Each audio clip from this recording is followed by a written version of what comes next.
प्रश्न उपनिषद में आस्त्लायन मुनि ने पिप्पलाद से प्राण के विषय में कुछ प्रश्न किए।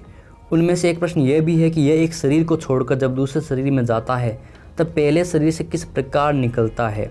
उसके उत्तर में पिप्पलाद ने कहा है कि जब इस शरीर से उदान वायु निकलता है तब ये शरीर ठंडा हो जाता है। उस समय जीवात्मा मन में विलीन हुई इंद्रियों को साथ लेकर उदान वायु के सहित दूसरे शरीर में चला जाता है। उस समय जीवात्मा का जैसा संकल्प होता है उस संकल्प पर मन इंद्रियों के सहित वह प्राण में स्थित हो जाता है।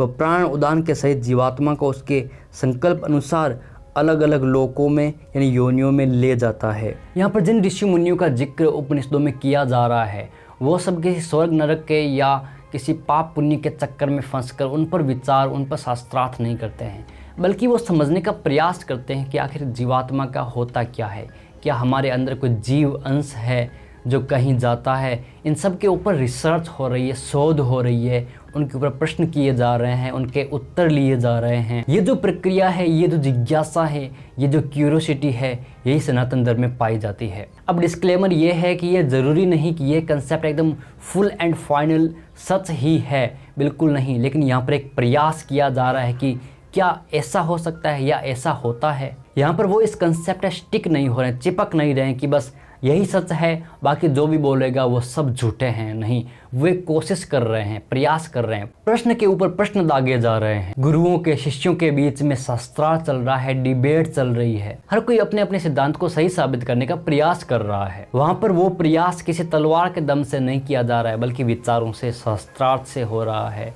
वहाँ से शारीरिक रूप से किसी को चोट नहीं पहुँचाई जा रही कि मेरा विचार अलग है, तेरा विचार अलग है, तो मैं तुझे मार देता हूँ, मेरा विचार अकेला ही इस दुनिया में चलेगा। ऐसा नहीं हो रहा है, बल्कि विचारों के माध्यम से, डिबेट के माध्यम से सामने वाले को मात दी जाती है। जैसा कि शंकराचार्य जी ने और मंडन मिश्र के बीच में शास्त्रार्थ हुआ था। तो ये जो शास्त्रार्थ वाला एक कंसेप्ट है, ये हमारे सनातन धर्म की एक बहुत ही खूबसूरत खूबी है।